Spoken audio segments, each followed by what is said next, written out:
We'll put it like that. Nice. What's it like? I was actually there in attendance in Cleveland for Coe's first career NFL touchdown, which was awesome. And, Awesome.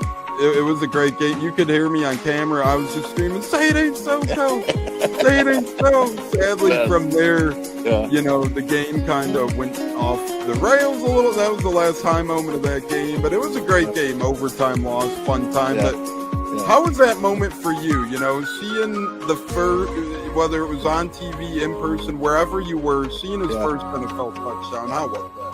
Well, dude, I mean, we were at home because it was a away game. We don't travel to a lot of the away games because we can get into that later. But, to watch that and to think I wished I was there live.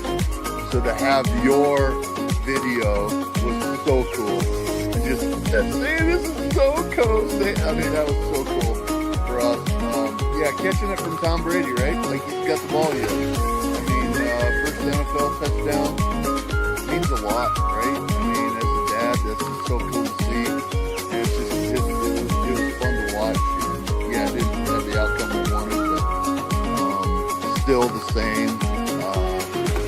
What a memory. What a memory to have, right? So, and honestly, cool. those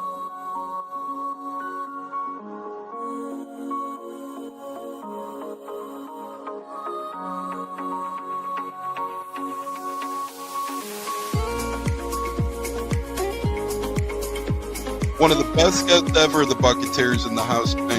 You guys hear him on Tampa radio all the time. He's one of the best in the business. My favorite personal in the business. That's why I'm elated tonight. Growing up in the Chicago area, you're used to sports radio. That's what gets me through the day. So this man does help get me through the day, I will say, with the Pat and Aaron show at work.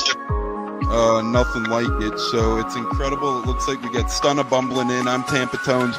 We are joined by lead goon tonight, host of the Pat and Aaron show of WDAE, Pat Donovan.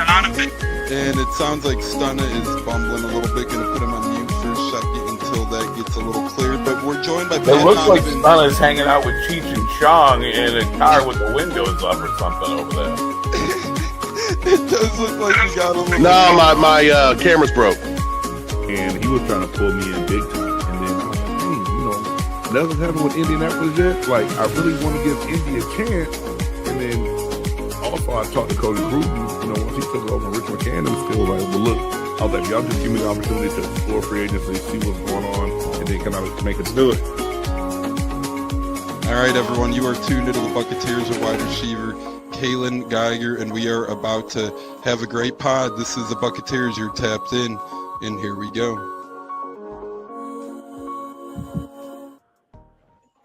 Howdy ho, howdy hey, how the heck is everybody's? Tampa Tones here alongside the great Bucs by 30, Zach Johnson. We got a lot to talk about in our first episode of the new year. No, don't worry, this is not my new studio, just a makeshift one for the day, as I am Bulls game bound, so I'm back and forth in a hurry here to Chicago, but not without a lot of fun to talk about. And first and foremost, speaking of fun, our guy, our YouTube member, our honorary Buccateer, he is the great Ed Rabasa. Just had his baby. That is incredible. Congrats are in order to him and his lady. Beautiful stuff when you can add to the world. Zach, how you doing? Happy New Year to you, my friend. I'm doing well. Happy New Year. Congrats, Ed.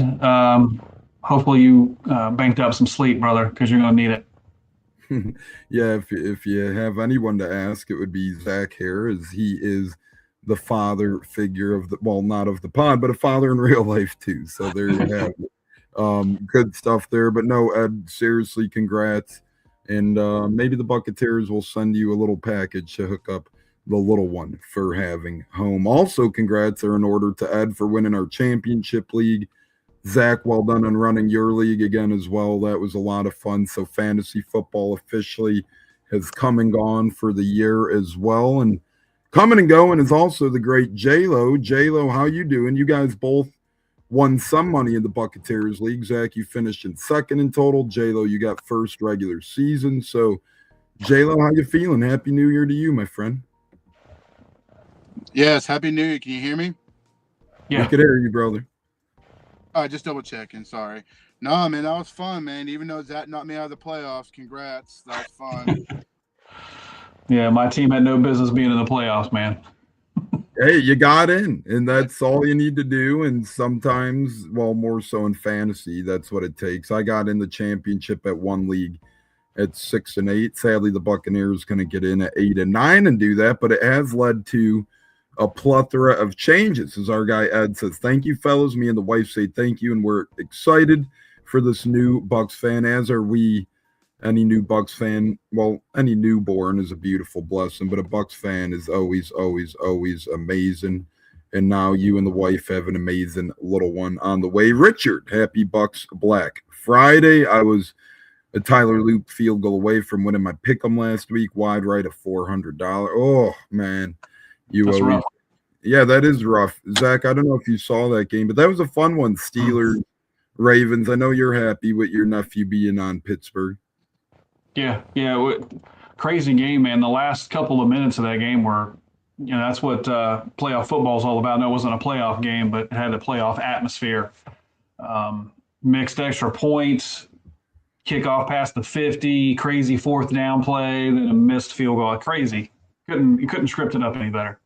It was literally the perfect way to end a season with the playoffs on the line, with those two historic teams battling back and forth. Tomlin, Harbaugh rumors to be had. Obviously, the Harbaugh one ended up holding true now. So we'll see how that goes. J-Lo, me and you actually got to close out the Bucs home opener and regular season closure. That was a lot of fun in the rain, although it didn't result in a playoff. I did not put a poncho on the whole time. I was loving it.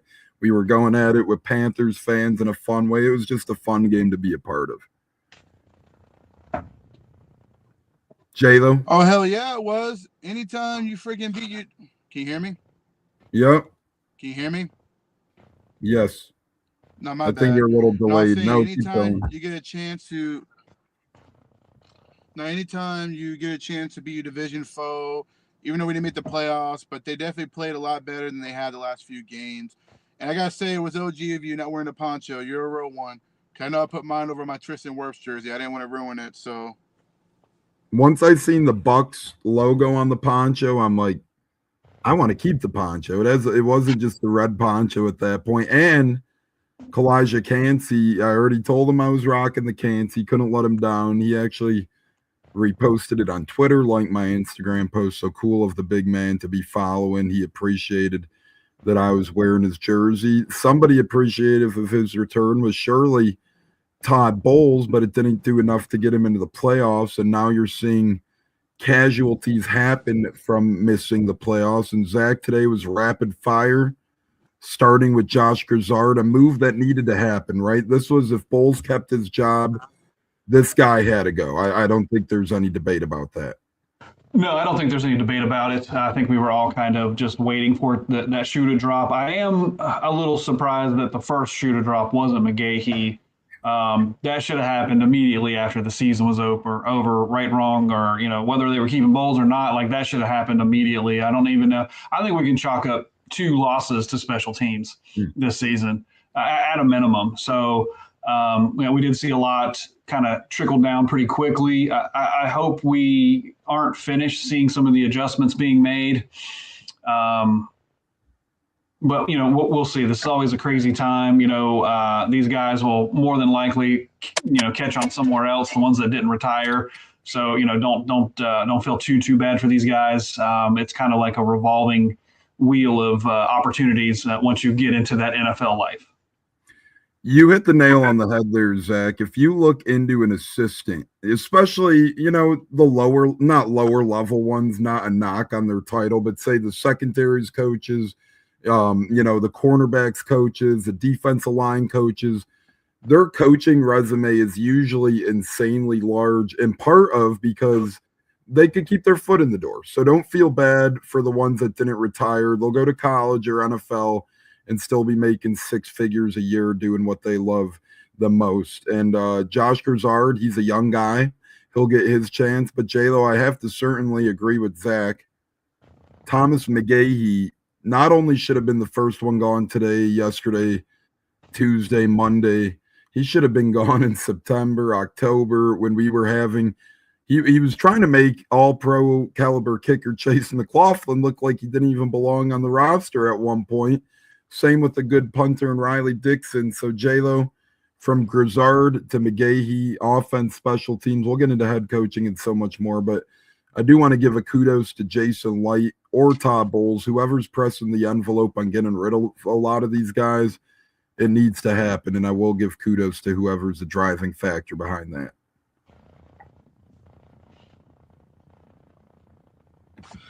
No, I mean, I couldn't agree more. Uh-oh. I was surprised as long as he should have been fired from the get-go on my own. J-Lo, we're going to try and bring you back here. You're in and out a little bit. Try and disconnect if you can, J-Lo, and enter back in because you're a little delayed.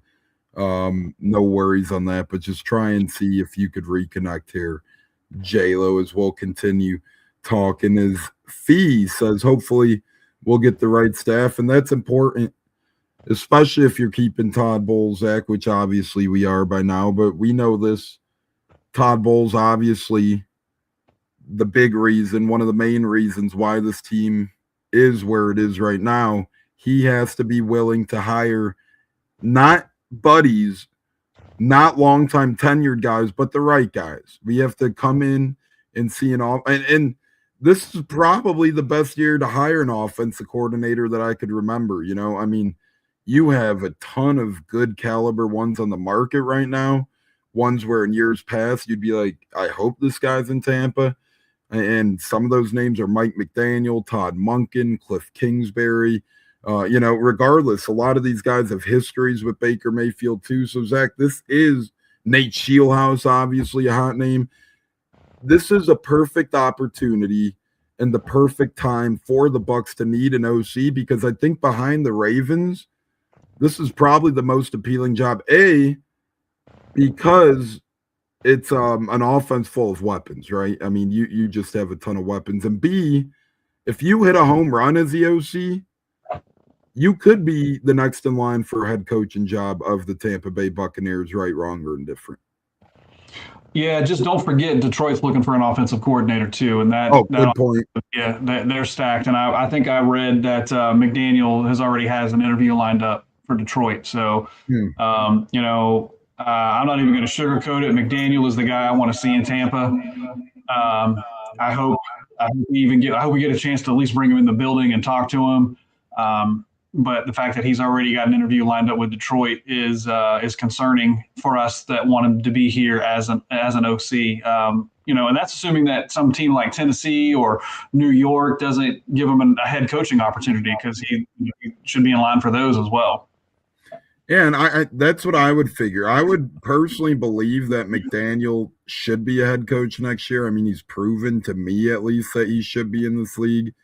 But we know how teams get sometimes. Sometimes they'll be like, we need to go somewhere fresh, somewhere else. But, man, if I'm like the Giants and I have Jackson Dart and I have an offense with some young talent, you could pair up Mike McDaniel as the head coach over there with someone. But, J-Lo, I agree with Zach here that I would hope that if Mike McDaniel would want to come to the Bucs, he should. No, I agree. I mean, it really depends. McDaniel might get another head coaching opportunity depending on what he wants to do. He has a great shot at that, but not. I'm all for him for being offensive coordinator or play calling experience. He's very creative. I think he'd be a great fit here for the most part. He definitely hopped on my list the moment he became available when he got fired. So you can't go wrong with that. And as far as back to the firings, I'm surprised McGaughey didn't go first, but I'm glad he's gone. And now we can start, fresh and bring the right assistants in to get this team where they need to be. Juice on the Loose, 76, says they need to cut Todd Bowles as just make a clean start. Well, sadly, if you're not a Todd Bowles guy, he will be the head coach next year, barring something, unforeseen, which would probably be something not good at this point, right? So right now, seemingly, and I will say, a good indictment for Jason Light, Zach, which tells me he's earned himself at least one other head coach post Todd Bowles. It seems like to me, if the Glazers were to pursue Harbaugh wants his own GM. So that could be another reason why they brought back Todd Bowles too, right? Because they're like, hey, we're not getting rid of Light, and we might not get a better candidate out there. So to me, that was a telltale sign that Jason Light will be kept around for at least one more regime after Todd Bowles, after the reports came out that said, I can't guarantee that those reports are true, but a couple people did say out there that you could connect the dots between Bucs not wanting to move on from a GM and pursuing Harbaugh, which kudos to Light. To me, again, Bowles is a focal point of the problem. I do put some of the blame on Light, not as much as I do on Bowles.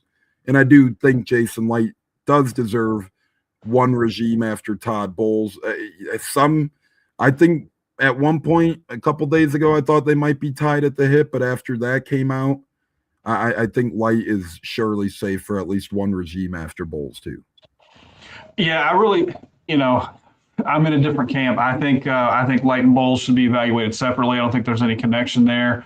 Bowles isn't Light's guy. When it comes down to it, Light hired one head coach for this team, or was part of hiring it. The Glazers are heavy-handed in hiring and firing of the head coaches, but Light really only had one candidate to go with. So I think he deserves a shot to be part of that process of bringing in a new head coach and going in that direction.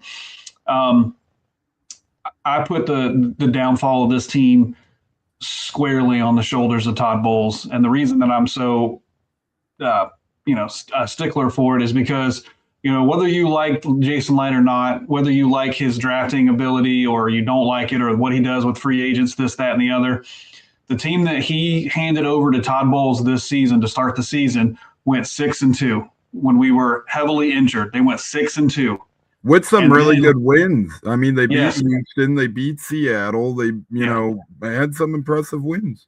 We got healthier, and then we got worse, and then we went 2-7. That's not on Jason Light at that point. You can't drop all those games we lost 4 games in a row to teams with losing records, man. That's not on the GM. It's just not. So whether you like him or not, he put together a team that went 6-2 in the toughest part of our schedule with the most injuries, the players that he provided to Todd to coach. And there was that same roster, as we got healthier, lost 4 games in a row to the Saints, the Panthers, the Falcons, and the Dolphins. When we needed one win in that stretch, puts us in the playoffs. And that's on the head coach. Those are all games you should win, right? And that does square up with coaching first and foremost. That's why I do. And I don't really blame Light on Todd Bowles, right? If I ever come at Light, it's not because of the Bowles hire or the Bowles move. To me, it's more so the inability to add a middle linebacker when we've needed one for a couple of years. And I'm not blaming that on the back of him, because we all thought Devin White was going to be that guy as well, right? But at day's end, you look back at it and it's like, maybe we could have done a little more there. Maybe we could have done a little more at edge, but he's also done some really good things.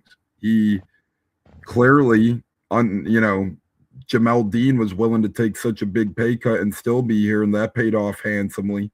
He's also brought in some great UDFAs. He's brought in some really good, like Igbuka. He looked really good to begin the year. But again, drafting a wide receiver, we didn't even get 1,000-yard wide receiver then, and then the defense looks like that. So Todd Bowles is to blame surely for more, and I think Jason Light now is definitely going to be around for not only the Bowles regime, but he'll get one more hire. And he has a great resume of hires, as his only hire is Bruce Arians, because people forget Lovie Smith brought Jason Light here. So people who say Jason Light hired Lovie, actually, it wasn't the opposite, because Lovie didn't have the power to hire a guy, but he did have the authority to tell the Glazers who he wanted as his guy at GM. And that's what led to Jason Light. So the one good thing Lovie Smith did do for this franchise was bring in Jason Light. So I will say kudos to Light for, let's get it right. Let's have a great offseason. Let's go back and have another good offseason and get some good depth pieces. I mean, it seems like we're always drafting good depth pieces, so let's continue to do so and sprinkle in a Pro Bowl or two talent in free agency maybe. And hopefully this team makes the right hires at the assistant positions, and hopefully we could take the next step up. But I think regardless, Zach, Todd Bowles has made it known a couple times now he's near the end. Right, wrong, or indifferent, regardless of firing or front office, golf cart general manager, Bruce Arians type role, I do think this is the last year of Todd Bowles regardless. Yeah, I agree. Very well could be. We'll just have to wait and see. The thing is, whether you like Todd Bowles or not, that's what we got. So unless you're going to adamantly root for this team, you need to get behind it. And I'm at the point now, I'm not, I didn't want him to be retained, but he is retained. So now, I want him to prove me wrong. Right, prove me wrong, win 13 games, and then let's get in the playoffs and do the damn thing. And that's where I am at too, right? I think I would have been more in favor of moving on if there were better candidates out there. We didn't know Harbaugh would be available at that point in time either. But at one point, this pool was just looking so bleak. And I get it. You could hire the next guy and they could become the big thing. But do you really want to hire a dud and the next thing you know, next year you're already debating, man, do we move on after 1 year? So I think there will be a good amount of head coach candidates that arise next year, whether it's a McDaniel recycled if he takes an OC gig, whether Udinsky gets a call from Jacksonville. So we'll see whether or not, like Zach said, one last ride with Bowles. Fee, I think we got to wait until after free agency personally to see what the Bucs are going to look at draft-wise, because we don't even know. And we got to wait till who's retiring. A lot's going to change on this Bucs team in the next 6 to 7 weeks. Right now, you would have to assume middle linebacker. They don't have anybody young, reliable there. You would probably assume edge, but it's a little too early for that talk. J-Lo, we're going to move on to our next topic of convo here. The great Tom Moore retiring. Nick Rapone retiring, two legendary football minds, especially Tom Moore, but two longtime assistants hanging up their cleats today to keep the house clean and going, J-Lo. J-Lo, you there? Well, looks like we lost J-Lo, not really sure. We'll try and get him back. But Zach, thoughts on Tom Moore? As you said, unfortunate for a guy like Bucky, who's a Tom Moore guy. Vita Vea is a big Tom Moore guy. Tom Moore is a big clubhouse guy. Everybody loves Tom Moore, right? Yeah, everybody loves Tom Moore. I think we've been real fortunate with his time here with the franchise. I thought it was cool that when BA left, he stayed around and kept the thing going. He's had a tremendous career. And he's one of those guys where, the old saying is he's probably forgot more football than we'll ever know. So anything that he was able to give the team is really cool. And he was always a nice guy whenever you saw him out. And I think, well, first and foremost, that couldn't be more true. There wasn't a nicer, for his old, he could have been that old, get off my lawn type guy. But when you seen him out, he'd slowly walk his way over, and whether it was a little wave, whether it was a little conversation, or even an autograph, Tom Moore was willing to do just that at his age. And I don't want to hear he was not forced to retire. That was maybe Nick Rapone was, right? And that's one situation. He's nearing 70 regardless. He goes 40 years back with Bowles. Maybe Rapone was, but Tom Moore, Rick Stroud made it pretty clear. Sadly, his wife is going through some medical complications and pretty much said, hey, Tom Moore, his wife devoted 68 years of coaching to Tom Moore. So now it's Tom Moore to devote his, life to his wife. So kudos to Tom Moore. Hats off. There is more to life than football. And we applaud your efforts here in Tampa Bay. We love you. One of the realest, one of the nicest, as Zach says, the great Tom Moore.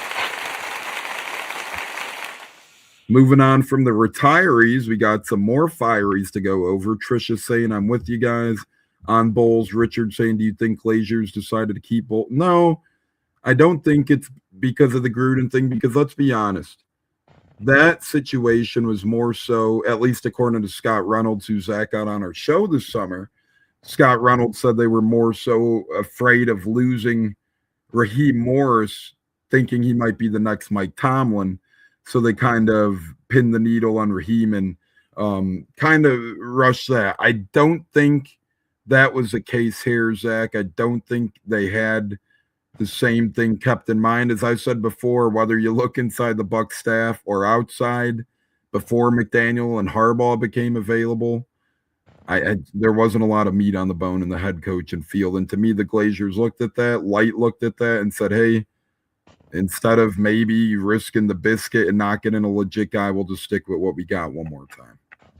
Yeah, and I think like we talked about all season, I think they factored in the injuries, even though when it comes down to it, we were 6-2 versus 2-7, but I still think they gave him the benefit of the doubt. Who's to say that Baker might not have, said, hey, I'm hurt, use me as part of his scapegoat, because he seems like that type of guy. Kalijah Cansey, I mean, he was barely active, but look at what he did that last game of the season, made that big of an impact against Carolina. So maybe the injuries, and I think that's a good point, did have something to do with it. I do have faith in Glazers and in Light, and I hope I could gain more faith in Bowles. He took a step forward to start the year last year by hiring the guy to help him do the timeouts, the third down decisions, and all that. And then the last month of the year, it seemed like, I don't know if it was on him or Grizzard more so, or McGaughey, but regardless, the coaches were just not coaching. And we need changes here. And again, you could say I'm crazy. This is Bowles last year to me. And even if we go out on a high note, a low note, I do think this is the end. He's said it in the past couple of years. He doesn't have a lot of time left. And, he's kicking off an extension now, and they could figure that stuff out later. But mark my words, whether the Bucs don't make the playoffs or whether they win the Super Bowl, I think this is head coach Todd Bowles' last time in Tampa. But Tom Moore, round of applause for you. Nick Rapone, kudos to you. We will go in on McGaughey quick, because, Zach, that is crazy that he was not the first one gone. And I think it's safe to say that, we just talked about how coaches will get, as Cleve and me says, that room looks familiar. Yes, sir. Thank you for the room share. But, Zach, I think he might not be one of those guys who gets reshuffled or rehired. McGaughey, maybe at a collegiate low level or maybe at a special teams assistant level, but I think his coordinating days are done, man. Yeah, the fact that they had no answer for kickoffs other than to just put it in the end zone because they couldn't get the blocking right or the tackle, whatever the issue was on kickoffs, man, to just think that let's just give them the 35 every single time is the best solution that we can come up with. That's an indictment, really, on a coach and a coach's ability to fix that. And that's not even like the block punt. We saw more block kicks this year as a Bucs fans than we've seen in the last several years combined. Multiple block punts, multiple block field goals. The return game started off kind of hot with Johnson and then kind of fizzled out. And I think as we saw more injuries and guys unfamiliar with being out there, and again, an indictment on coaching if you can't coach these guys up to be ready every week. And just nothing on special teams outside of Chase McLaughlin after week 3 looks like an NFL special teams unit. I just don't know what took so long. And I know it's not the Bucs way to luck. We saw it with Byron when he was the OC. We gave him the rest of the year, right? Like, that's not the Buccaneer way, but sometimes it doesn't matter what the hell the way is. As you alluded to earlier, Zach, this is a guy where if we let go of him by week 5 or 6, maybe the Bucs win one more game and maybe they're in the playoffs. But again, that is an indictment on a guy like Todd Bowles, who's ultimately his boss, who even if he didn't relieve him of his duties, maybe he would have just secretly promoted a Keith Tandy or something and shared, right? Like there were things that could have been done, and it seems like they just weren't done. So I don't know, Zach, where we go from here on special teams coordinator, but at one point I was hoping it was Tandy, but after seeing a guy like Tad Lewis let go, it wouldn't shock me if maybe they let Tandy go too and just completely start over. Yeah. The fact that they didn't let McGaughey go during the season, and now you're hearing all these reports of like guys not taking things seriously or understanding or asking questions when they should. There was a lot of like stuff that came out of the locker room that was really concerning. Like like guys didn't feel like they cared because they didn't think the coach cared. Like, well, when you fire a dude for not doing his job, that gets a lot of people's attention and makes and puts the give a shit meter on on watch, because hey, if I'm not doing what I'm supposed to be doing, maybe I'll be let go too. And then you have a guy like Zion, and I think a lot of the stuff that we were hearing was about Zion, and then he kind of gets put on IR at the end of the season there. And it was it really an injury, or was it more coachability? And the thing is, we'll never know. We'll never know what the honest answer is. But it looked kind of funny, at the time. It sure did. It looked really funny at the time. And speaking of funny, Richard says Bucs announced a happy retirement for Nick Rapone. I thought he was fired. As Zach and I said, Tom Moore legit retired. Nick Rapone was more of like a force out retirement, seemingly. It could have been his choice too, but I think he just saved himself the fired label to kind of, stay within the realm of things. Olivia joining us. We love our lady listeners. Thanks for joining us. J-Lo announces he's logging off for the show because his internet's acting up. So nothing you can do there, brother. You'll be back on Saturday, hopefully, as that will be the next Buccateers podcast, Saturday around 10:30 a.m. in the morning. We will be back talking more Bucs fallout, more rumors of who might be getting hired next, and so much more. If you are watching on YouTube, hit the like button, subscribe button, turn that notification bell on, please. You'll never miss an episode today. Super chats and memberships are always appreciated. Like our guy Ed Rabas is a member. We have a couple other members we've built in the past month as well. So that's incredible stuff there. And then Zach and I, or Katz and I, will be back on Monday as we start our New Year's programming. A new intro will be on the way around draft time, and we're going to try and keep a new intro every season now. So life is good here on the Buccateers. Zach, not as good for Kevin Ross or Charlie Strong, though. Thad Lewis as well. 3 other fellas who are casualties. And again, as you alluded to, maybe in the meetings, right? Guys aren't paying attention. Guys aren't locking in. Guys aren't getting coached up enough, which is on coaching. If it happened with McGaughey, was that a potential with guys like Thad Lewis or Strong or Ross as well, in your opinion? It very well could be. I mean, the reports that came out from Pewter Report from the locker room on locker room cleanout day, 2 guys went on the record with some comments, 2 guys were off the record with some comments, and they were concerning comments. Jamel Dean saying guys aren't ready when the bullets start flying. Man, that's straight up on coaching. You had several players talk about the walkthroughs as opposed to actually having practices when Todd Bowles' defense is so complex and you're doing walkthroughs. And then Yaya, I think the most damning one of all was when Yaya came out and said, I felt like I was alone out there at times.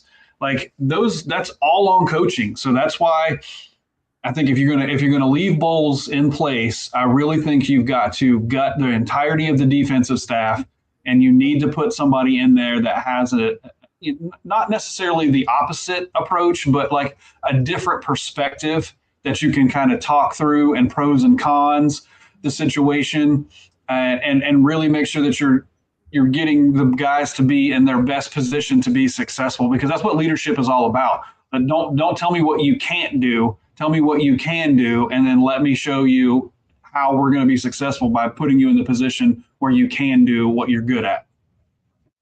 And that's half the battle, is guys being put in the proper positions, guys being put in the right schemes, guys being put in the right play calls, the personnel, and on game day, who's active, who's not active.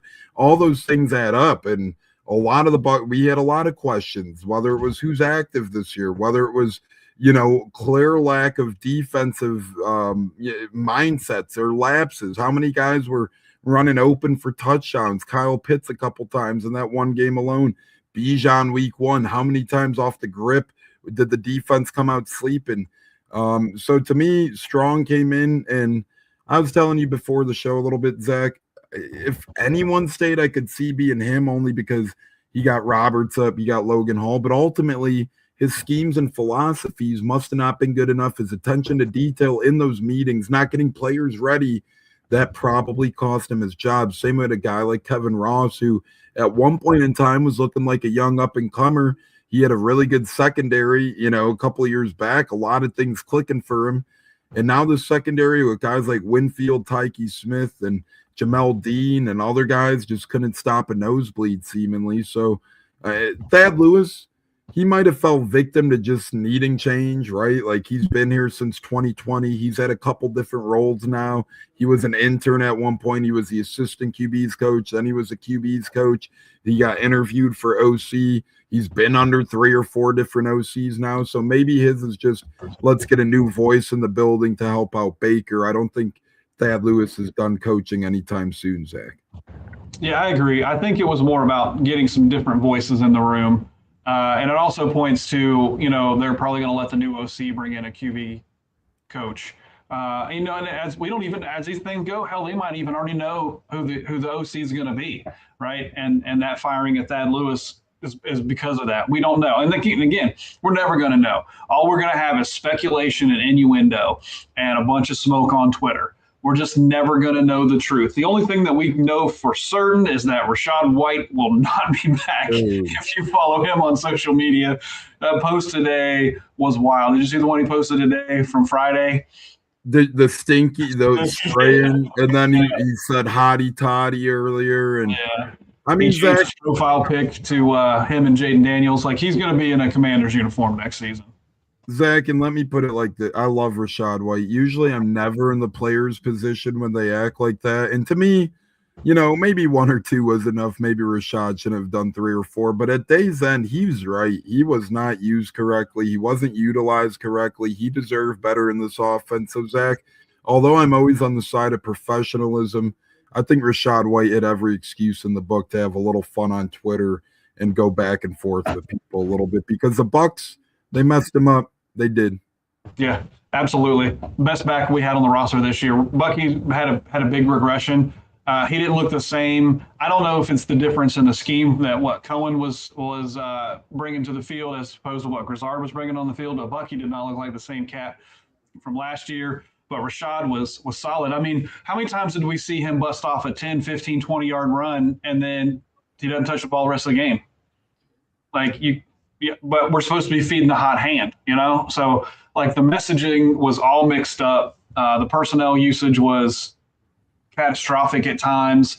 And then the bonehead penalties at the wrong moment. Like, it's all an indictment, and it's all, the walkthroughs are a bigger deal than I think people realize because guys need that practice so that they can perform in the game. And when you're just pretending to do it in your head, that doesn't mean that, those guys are probably checked out while he's talking through these mental reps as opposed to physically being put through it on the field. Couldn't agree more. And it seems like this coach, the coaching staff's always been loyal since Arians got here to a fault at some point.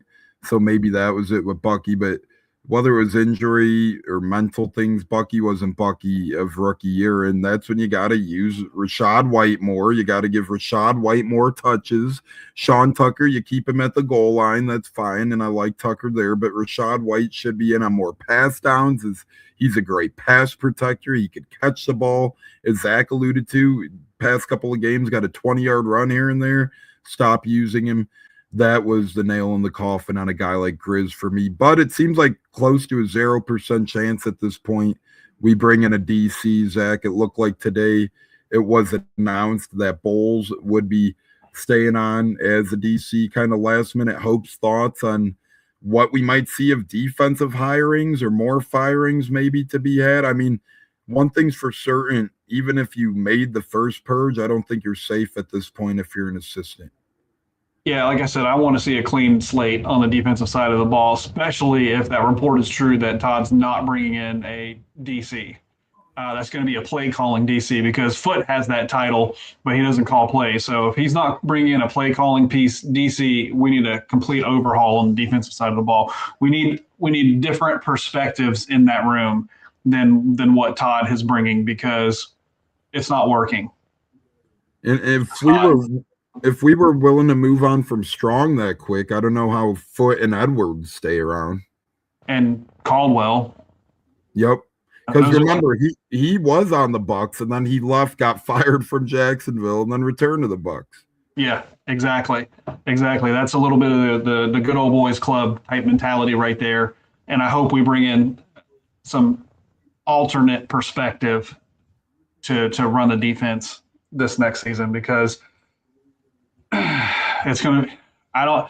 Looking at the free agency list, I don't see an impact player. I mean, the best guy in my opinion on that list is Nakobe Dean, and I know we'll have all offseason to talk about this, but he's got a bit of an injury issue. So unless you're making a splash trade, there's nobody in free agency that I think is going to come in here and put up 15 sacks, anything of that nature. And Zach, to your last point that you made, another really good one offensively on that side. Remember last year, it took a while, but Grizzard was pretty much always the hire, it seemed like, right? Once they made it official, it was pretty much seemingly known in the Bucs building that Grizzard was going to be the guy. Nowadays, with some of the rules you have with candidates and whatnot, and it's not right, but some of the interviews are just fake interviews, and, eventually. So, Zach, I think that's a good point, too. Some of these, the Bucs could very well know who their next OC is. Could be Shieldhouse, could be, somebody they've talked to before, maybe a Udinsky type. We'll never know, but they might. And I think that's a great last point. Thoughts on that? Yeah, absolutely. You just never know. Like I said, it's all, the stuff that gets leaked out is either leaked out by a team trying to get leverage through a media source or through an agent trying to get leverage. There's hardly anything concrete being released at this point. So, don't get too lost in the content that's out there, because probably 95% of it is just bullshit anyway.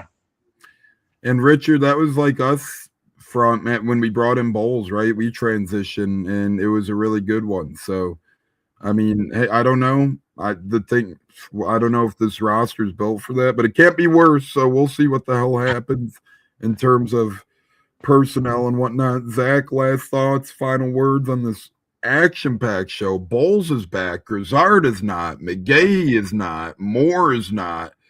A lot more is not. No pun intended. But it was a wild past week in Bucsland. Yeah, it's important to not get the guy, but to get the right guy. So I hope that's what happens. I was not optimistic when I heard the news, but I'm kind of past it. I marinated on it for a minute, and you know what? Like I said, prove me wrong, Todd. Prove me wrong. Yeah, and we had a fun little back and forth. Not a bad one, but, like we all do. And, we all just want the same thing at the end of the day.